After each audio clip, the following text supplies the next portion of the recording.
Monkey Boy's YouTube channel is the greatest YouTube channel. Stands independently, dependently, intersubjectively, interdependently, all the above. I'm talking from the depths of my soul, so subscribe to his YouTube and Patreon. So I'm moving on to the next person. Yeah, let me see. Glaney, hello, how are you? And just real quick, how old are you? Hello, Oh, I am jeez. 16 years old. Is that Alright. too young? It's too young, God bless. Groot, hello, how are you? And just real quick, how old are you? Hello, I'm good. I'm 24 years old. Your mic is the worst mic I've ever heard on a live, my friend. Hello. That one's impossible. All right, next one. Hey, what's up? Hello, how are you? And just real quick, how old are you? I'm good. I'm 19. All right, there's no objective morality without God. Prove me wrong. Win a taco. Yeah, sure. I mean, I don't want the taco, but fine with gauging in this conversation. Sure. So, I mean, there's a lot to say about this topic, to be fair, but I obviously don't see reasons why. Suppose counterfactually, let's just suppose God exists, but counterfactually, if God did not exist, external normative facts, which by that I just mean, facts that are normative facts that are stance independently true, that those would in some way like perish or something, right? That we would like be rendered normatively bankrupt in the relevant stance independent way. I don't see any reason to believe that. That doesn't even make any sense. Like if you, from the analyzability of the meaning of these words, right? I'm taking it that you construe theism as something like an agent manifested a universe into existence, and more realism to be the view that there's external normative properties. If there was not an agent that created the world, would there cease to be normative properties that are external? Yeah. Well, the problem obviously with your hypothetical is I do not think it's possible for this world to exist without agent. So I do not think there's a possible world where this agent does not exist. I think it's a necessary being. Okay, well, we're going to need to clarify the modality. And what I mean by that is when you say you don't think it's possible, are you saying it's not logically possible, nomically possible, metaphysically possible? Yes. Metaphysically possible. Like it's a necessary being, right? It's like trying to conceptualize. So all of the above, right? It's not logically possible. It's not. It doesn't exist in metaphysics. Like it just does not exist. It's not possible at all. So it's like saying, hey, can you define a triangle without using triangle? Can you define the existence of things without the existence of things? Because my view on God is that God is existence in itself. Okay, so to be clear, you're saying that you think it's not logically possible God doesn't exist? Is that what you're saying? Correct. Okay. Yeah, I guess I would ask, like, what do you think the contradiction then is? That God is existence. God is existence. And yeah. What is that saying? Is that saying that God exists, or? No, God is existence in itself. So it's constitutive. Kai Burr came in with $5, says, how would you answer the inevitable question of why adhere to the morality of the Christian God rather than the Islamic God or Hindu or Norse God? That's a big question, Kai Burr. I'd say because we have the evidence of the Christian God through the death and resurrection of Jesus Christ. This is why we'd adhere and say that this is the person who made these moral laws. That'd be the quick answer to that. Sorry, go ahead. Yeah, so you're saying that it's constitutive of the meaning of the word God, that thing exists, right? What do you mean by the word constitutive? Yeah, it's like a feature of the word semantics, right? It's just a part of the word's meaning. In the same way, we might say being unmarried is constitutive of the meaning of a bachelor. Yeah, sure. Okay, but what happens there is that when you, like, this is a problem also faced of ontological arguments, that there's like a sense of force actually lost in just making it such that the word's meaning captures existence. Because now what that's saying is that the types of entities that bear the property of being God are ones that not only have the other properties of being an agent creating the universe, but existing, right? And that's not saying anything interesting. Mitchell came in with $5, says, love the daytime streams, works out for me. Watch during carpool to work, then lunch break. Keep it up, John. Yeah, we'll do. Thanks, man. Really quickly, John, check Facebook Messenger. Yeah, I don't really understand your contention here. Yeah, so maybe I can give you like I can pump it via like analogy. So the type of objection I'm engineering is one where, like, imagine I took it that what I mean by unicorn, it's constitutive of the meaning of word unicorn, that thing exists, while the folk person or the ordinary person construes unicorn in a way in which it doesn't have this existential property, right? It's not like a part of the meaning. Well, what's being had is that they're not actually in some way just ensuring that thing exists because they're making it such that the term captures the device of existing. What's actually happening is they're saying that for something to be a unicorn, it must have the properties of what's already had of the folk person in addition with existing. You lost me, bro. I was also reading something Fan sent me. Oh, okay. Well, I can repeat and break it down.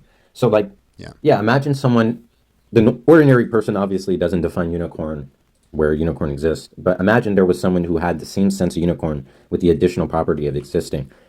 What that's doing is that's just limiting the extension of unicorn, because what that's doing is saying, imagine I said something like I don't know, so My Little Pony character traditionally qualifies as a unicorn. Can you just give me why it's like an issue? Yeah, the issue is just that making it that it's part of the meaning of the word God doesn't actually mean it's logically impossible. I'm not saying I'm not saying it's part. I'm saying it is. It's equal to. So when you state existence, right, it's equal to saying God. Well yeah, it's a part of the meaning. Because like I hold the divine simplicity, right? So I hold that God is not made of parts. He's not contingent. There's no moving aspects of it. So existence in itself is equal to his nature. So when we say existence, we're saying God, right? And we exist within God, so to speak. That doesn't mean we're a part of God, but it just means that in the mind of God is where we exist. And when he reflects upon us, he reflects intrinsically. Okay, but now that you're saying you're a proponent of DCT or divine command theory, it just seems strange because I didn't say divine command theory. No, I don't hold to divine command theory. Is that not what you said? No.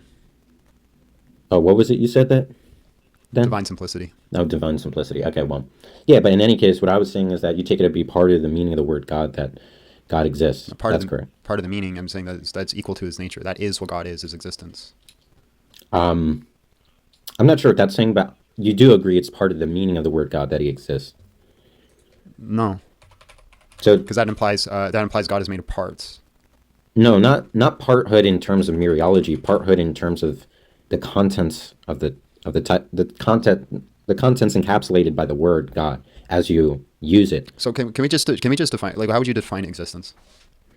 I'm sympathetic to that being like primitive, or I would use existence in a way that's unfriendly to theism. So it's best we not use it that way. So existence in my like understanding is a state of being, right? It is that it is the thing that subsists, or even just like the fact of state of living or having objective reality or being in this state of being. So God is that. That is what God is. He is the state of being. Yeah, I mean, I'm not sure what that's really saying. I don't think that's like informative, that like breakdown. I'm fine with saying that you take it that God exists, right? And we share. I'm not saying that God exists. I'm saying God is existence. Yeah, but when I asked you earlier, you signed off. All you're saying is that it's constitutive of the meaning of the word God that he exists. Is that not right? Well, if what you mean by constitutive, I can't even say it, constitutive. How do you say it? Constitutive. Is that he is that thing? Then yes. Yeah, but is it okay? So, are you saying God's identical to existence? Yes. Okay. But do you take it that your notion of existence is one that agency is constitutive of? What do you mean? Well, I take it you take it God's an agent, and you also want to say that God's identical to existence. So transitively, it would just seem that existence is an agent. What do you mean by agent here? Something that's facilitated by a mind. Yeah, God has agency. Yeah. So it seems like you're kind of just equivocating then, because it seems like you mean something like instead of existence, it's like schmuzistence, where schmuzistence is the typical notion of existence with the additional baggage of agency, and that's just not most people's concept. It's not additional baggage, right? So when we're talking about God's nature, I don't mean there's it in a lot of a things. negative way, but I know you didn't mean in a negative way, but what I mean by like God's nature, right? And when we're looking at like divine simplicity, there's a difference between how a creature, which would be us, interacts with the creator. Now the creator, the aspect of its nature is one, but the creature is going to see these different properties, these different aspects of it. God's agency, God's existence, God's goodness, all these things are the oneness of God. Sorry, Than, go ahead. No, I was just going to ask the guest, because there's a lot of different ways I could interpret what you're trying to get at here. Are you trying to figure out if John thinks existence is a predicate? Well, he already denied that. Well, not that he denied it's Oh, a he did, predicate, okay. but he's saying he takes a God as identical to existence. Yeah. And then I was raising the objection. Well, it's less of an objection, but it seems like when he says like moral facts exist in the robust sense, right, that a more realist would, he's saying that moral facts they constitute agency, right, and that's just not what the typical person running like meta-ethical discourse means by normative properties existing, that they have agent. I mean, to be fair, I find that like queer insofar it's unintelligible, but I'm just trying to Yeah, John, clarify are you then. when you're saying, John, when you're saying moral facts are constitute agency, are you saying they entail agency, or are you saying like the ground of them must be an Moral agent? facts entail agency. I'm saying you cannot have moral facts without agency. So the fact that there is agency is the reason that we have these moral facts, and this agency is equal to God's nature. Yeah, that just means that the truth conditions for something to be a moral fact is bared on a mind. I would assume that's in some stance-dependent way. That just seems like you're not even a realist. But what I was saying earlier was something different, which How was, does that assume I'm not a realist? well, I take it Because realism. God cannot change his stance, right? This is equal to the objective nature of God's nature. Now, if we're talking to his subject, right? Like I do not believe God is changing; he's in an eternal moment. So there are two ways that we look at God. First, we look at God that he transcends objectivity and subjectivity. So he is the object of our worship. He is the object of nature, but he's also the subject in which gives us command or interacts with us or operates through Jesus and things like that. Okay. Yeah. So I don't know what this transcends objectivity and subjectivity means, but I think we could put that to the side at the moment. What I'm saying is that what is traditionally understood to be realism is that realism is composed of two theses: that moral statements are truth acts. Hold on, I gotta pause you there, because when you say kind of like traditionally here, I'm not taking like a unique view. I'm using a Thomistic type of view, which would be more ancient, that builds off Aristotelian types of views, which are going to be more ancient. Well, yeah, I mean, I'm not familiar with Thomism, scholasticism, or any of the things that are heavily employed. That's fine. Metaphysics, That's fine. but I'm not heavily educated on it myself, but I'm just saying it's not. For you to say the traditional view is this, well, it's kind of weird because these would be traditional views.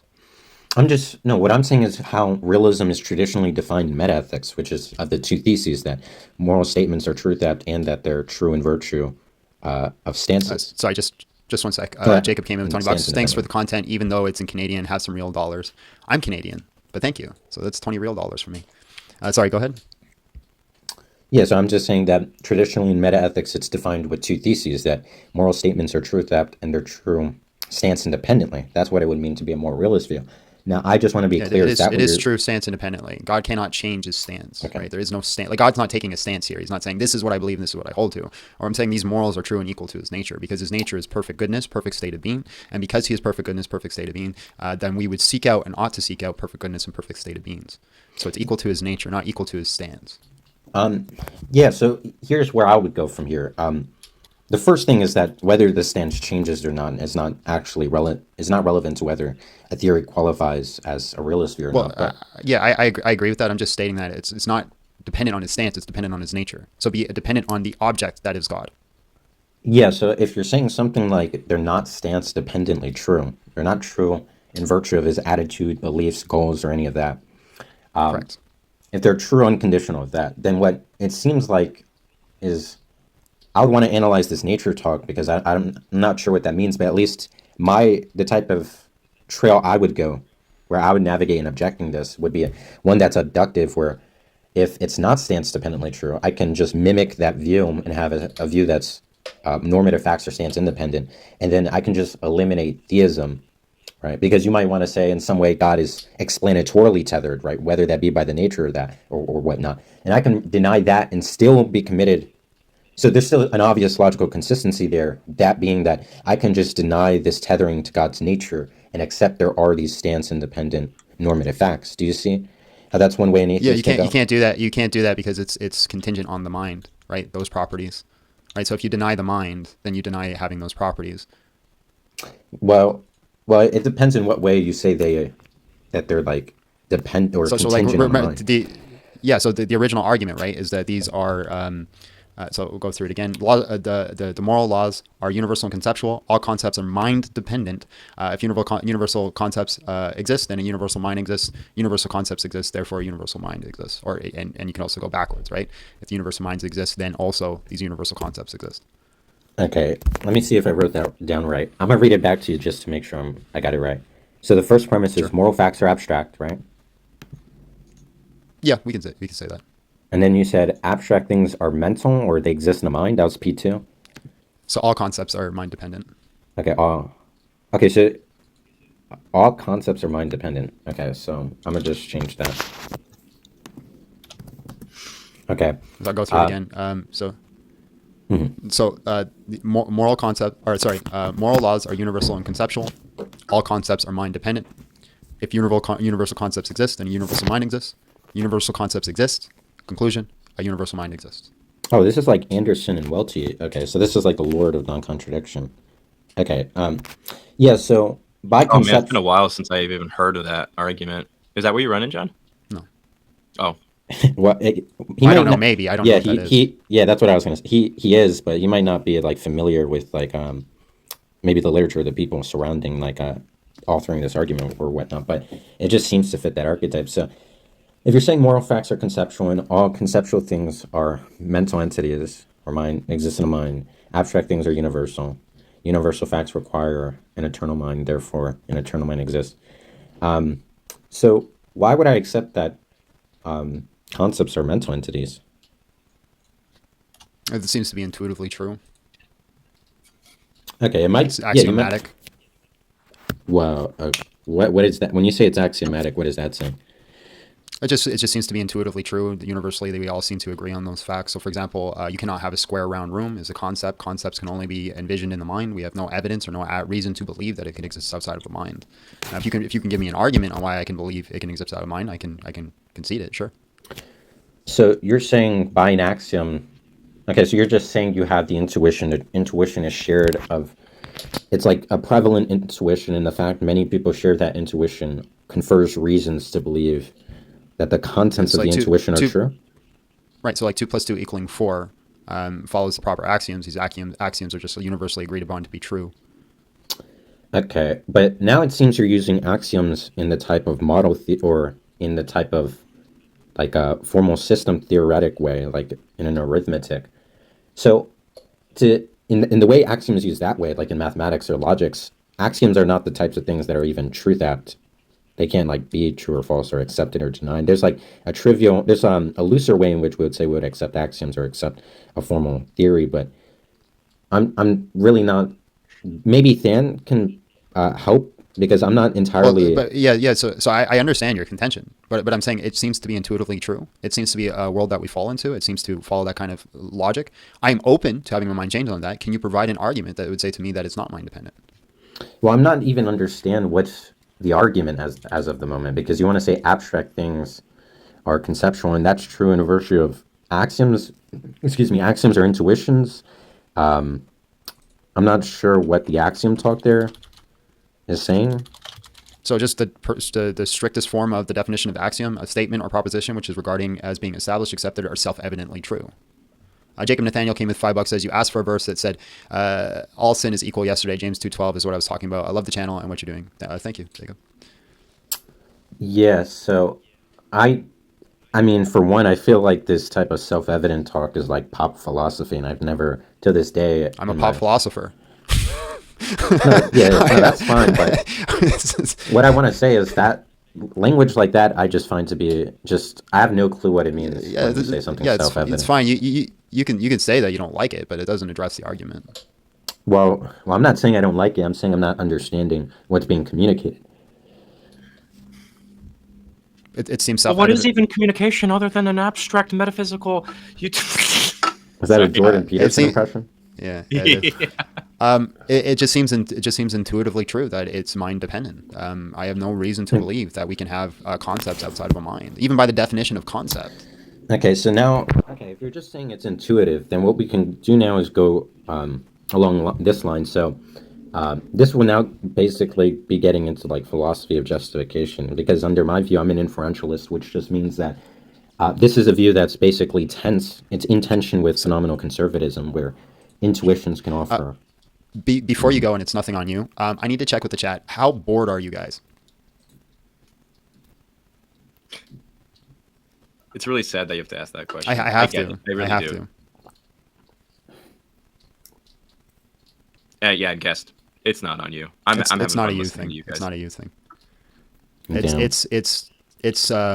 a lot good. of They're all people not think bored, not so at we can keep going. Yeah. Yeah, we can keep going. 100%. It's just philosophy and jargon in general loses a lot of people, including myself sometimes. So I'm not saying I'm bored. I just wanted to check, but keep going. Yeah, so now we're in like the type of philosophy of justification space. So my view about justification is just that what I take to be justification is that there's an inference in light of some proposition or belief. Now you have a view that seems to say that intuitions are epistemic justifications. They give reasons for you to believe a given thing. Well, everything is built off of intuition. We all start on intuition, and then we can build off of like evidence or deductive reasoning or things like this to confirm those intuitions. But everything starts on intuition, so it is an aspect of that. Go ahead. Can I ask a question that might help a little bit? Brady comes in with $1.99, says knowledge requires a knower. Go ahead. I'm probably going to muddy the waters here with this question, but it's going to be important if you guys actually want to move forward, I guess. Guest, so presumably you're wanting to push back or at least be skeptical about John's idea that concepts have to be grounded in minds. Are you willing to put up a counter theory like nominalism, fictionalism, deflationary theory, or anything like that, or are you just unsure? Well, what I'm saying is he had premise 2 being all abstract things or all concepts are mental entities or exist in a mind. And when I asked for the epistemic reasons, obviously that's what that'd be. When I asked for the reasons to accept that, he said because it's intuitive, and by my lights, intuitions aren't epistemic justification. Yeah, I think there is a certain amount where we could say that. It seems intuitively true that I exist.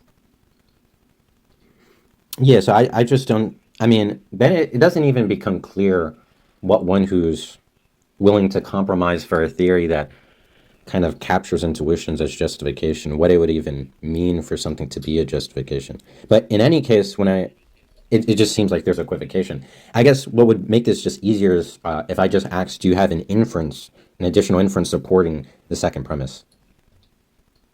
No. Okay. Oh, okay. Then I guess I'm fine with just leaving it there. I think. Sure.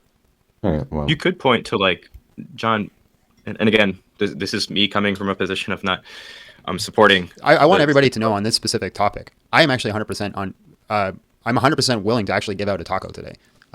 This is why I'm doing this one today, is because I actually want to see what the arguments are against it. Go ahead. If I'm going to try to I don't help want out that John here a taco, little bit. by the way. But before you go, Thin, the father, provider, protector came in with $10, says the obfuscate and dodge this monkey boy. He's trying to stalemate the conversation because they don't have a defense against Tag. Don't letting them manipulate you guys. I don't think that was fair. I think Buddy's been really a really great interlocutor and very fair with his reasoning. Yeah. Is this monkey boy? Yeah. I think he was talking about you. And I don't think you're monkey boy. Why does that No, sound I am, but I'm banned on my main account. Well, I'm friends with like Danny and Deer and a lot of those people. Okay. Yeah, I mean, so I thought he was just calling you a monkey boy. Sorry, Than, I keep cutting you off. No, you're good. If I'm gonna like throw you a bone here, you might like point to the fact that like concepts have aboutness, and you could point to the fact that they have like structure, and there could be like intentionality with them and stuff like that. And maybe you can write in like a type of abductive argument to say that these are like mind dependence is going to be the best explanation for these types of things. Yeah, you could do something like that. In any case, like, I don't really see it. He also would, Steele would probably want to say something like, these concepts they existed pre-humanity.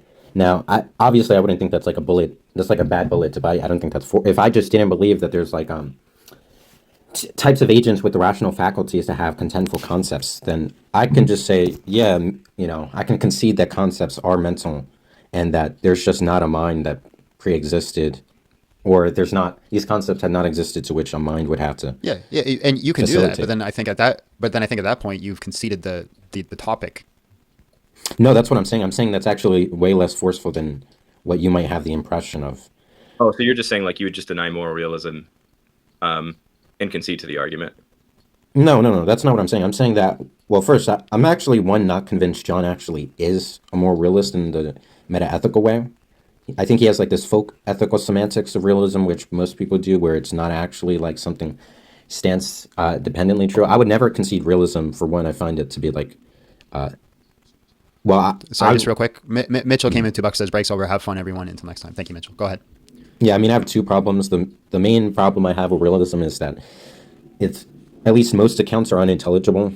For the ones that aren't, they're either like false or like trivially true in a way that's it's not even interesting against an anti-realist. They're not losing anything. But anyways, I'm not conceding. But here's the thing, and I want to address this. Let's say I concede your point that it is subjective to the subject nature that is God.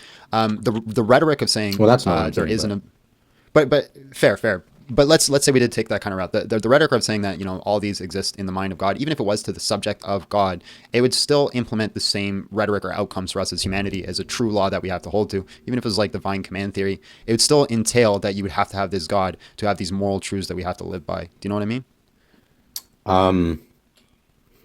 I think you're just saying that if you define good in terms of what's in line with God's stances, then you lose moral facts if you're not, if there is no God to have those stances. But that's as interesting as saying I define good in terms of Superman stances, and I lose morality if you don't believe there's a Superman, which is like the precondition for the I don't stances. know.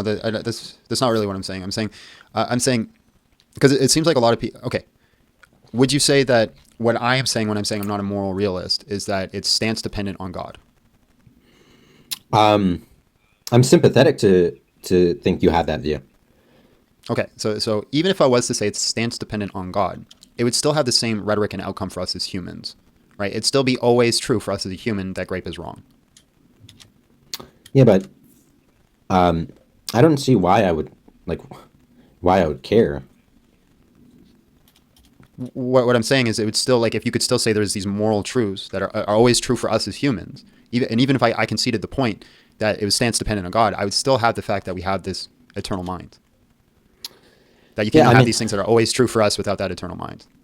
Yeah, I don't think they carry the normative force you might think they do, because if I don't share the values that God does, then why would I care to, unless, like, of course, there was a heaven and hell, and for that reason, I might have additional consideration. Ooh, this is a fun objection. Right. What I'm saying is there's these intuitions that are built in, these values that are inherently on the surface. Now, how you interpret it and wrestle with those intuitions and these values can vary on each individual person. So, for example, it seems intuitively true that most people say that, you know, the unaliving of an innocent is a wrong thing, but we can all justify ways of interpreting that and wrestling with it to justify the unaliving of an innocent.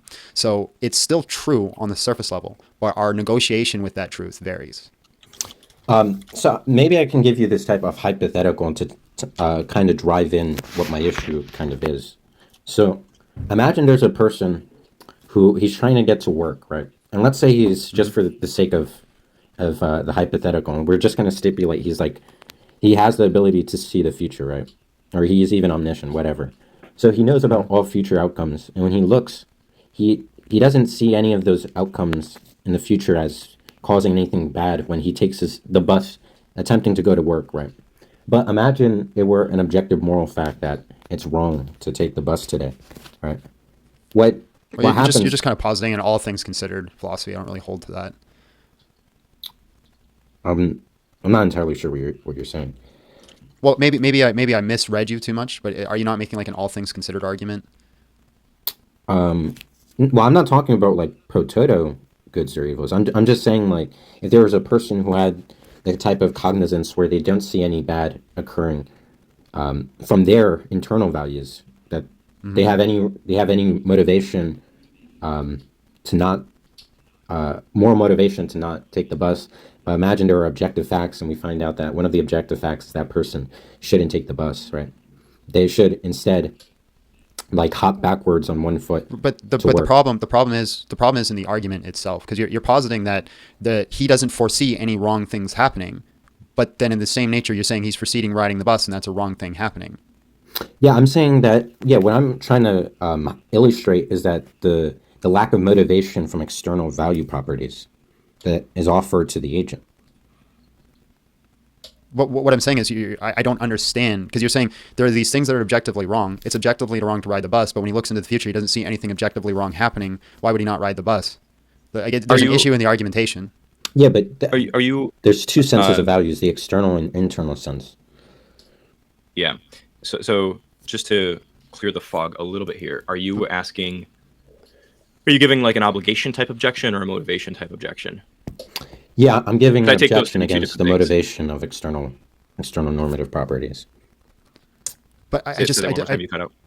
Sorry, go ahead. Yeah, it's an objection Santos, against the Santos came motivation. in with 499, says, bro, this is the first stream where I cannot keep up with a stream coming from my head. I think we're starting to lose the crowd, but I'll let you continue, but maybe we'll wrap up here in a couple Yeah, minutes. that's fine. Whatever. I gotta get whatever going you wanna do. in a few minutes anyway. So Yeah, I'm saying that the person's internal values offers them, it licenses them reasons to do what they were attempting to do. And facts about these external normative facts, they just aren't in line with that given person's values. So it offers no reason for him to. Right, but the problem is it feels like you're begging the question, because my original argument is that these moral systems that we have all have this like intuitive baseline that's built into everybody, and we negotiate with those internal baselines. So if he was just like, there's this eternal fact that we cannot ride the bus, but nobody has those internal baselines, it's not something that we negotiate and wrestle with. It just seems like you're negating what I originally said. let me. Well, it's just, I think I'm not saying any facts about the actual world that are like in some way assuming the falsity of your position. I'm saying imagine there's a hypothetical where a person's values were not in line with external values, to which they would still act in line with their own values because those have primacy, right? They're kind of like motivationally privileged. Yeah, I can get the hypothetical, but the problem is the hypothetical begs the question. I guess I'm not seeing how is it question begging. Because my original statement is that these moral systems are intuitively built into us. And then you're asking me to engage in a hypothetical where it's not. Yeah, I mean, I don't see how that's question begging. Right, because in the question, you're begging that it's not intuitively built into us. Yeah, but that's not of the actual world. Like What do you mean it's not of the imagine I had the actual world? proposition. Yeah, imagine we were disputing the proposition it rained 5 minutes ago, and I say, well, imagine there was a world where it didn't rain 5 minutes ago, right? And then you say, wait, but that's question begging, even though what I'm doing is I'm conceptually if the question- engineering a fictional.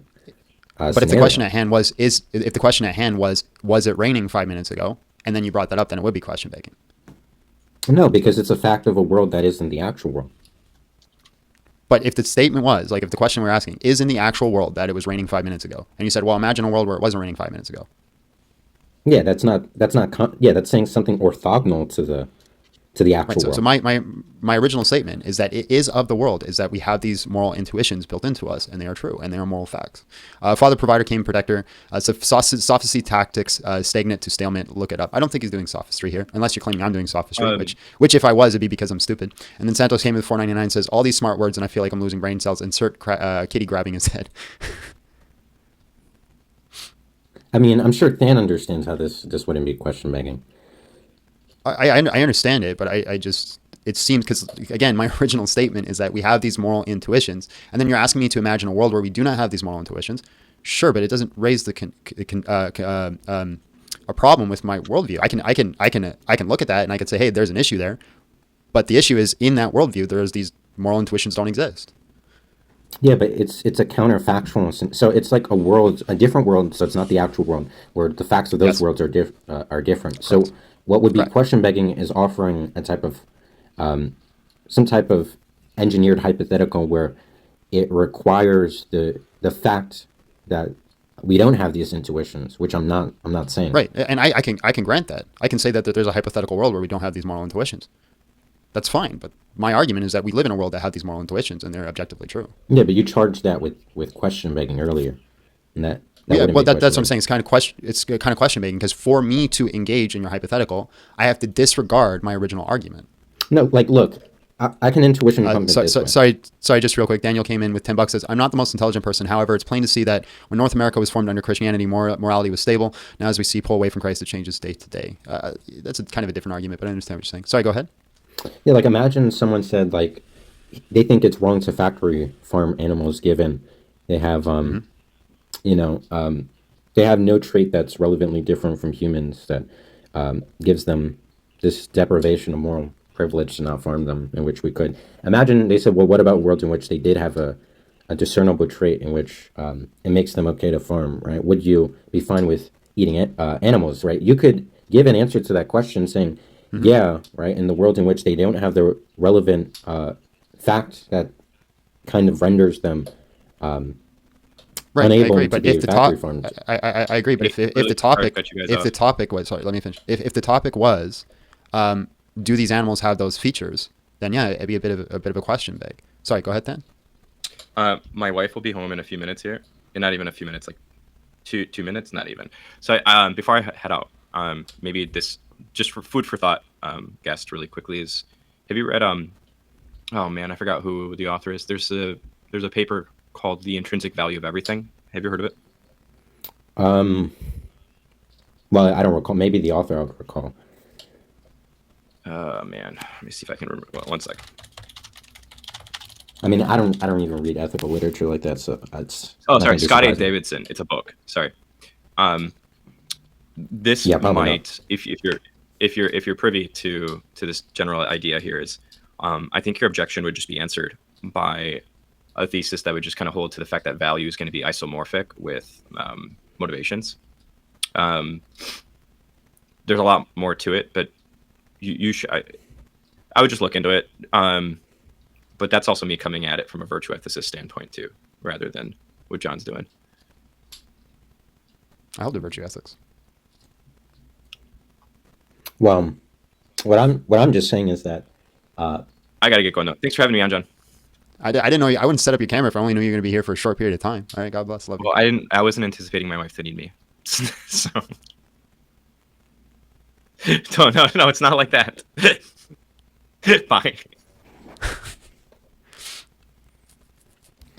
So with that being said, do you think this is a good spot to kind of put a pin on it, and I can move on to the Yeah, next I guest? think Or that's do you fine. there's Yeah, something? we've been talking long enough. If there's something you wanted to get out that's like eating at you, I'll let you kind of have the floor if you want it. No, I'm good. I mean, I said we All right, can man. end it like 10 minutes earlier, and we went on, so it's more than fun. All right, man. God bless, and thanks for the conversation. Yeah, have a good one.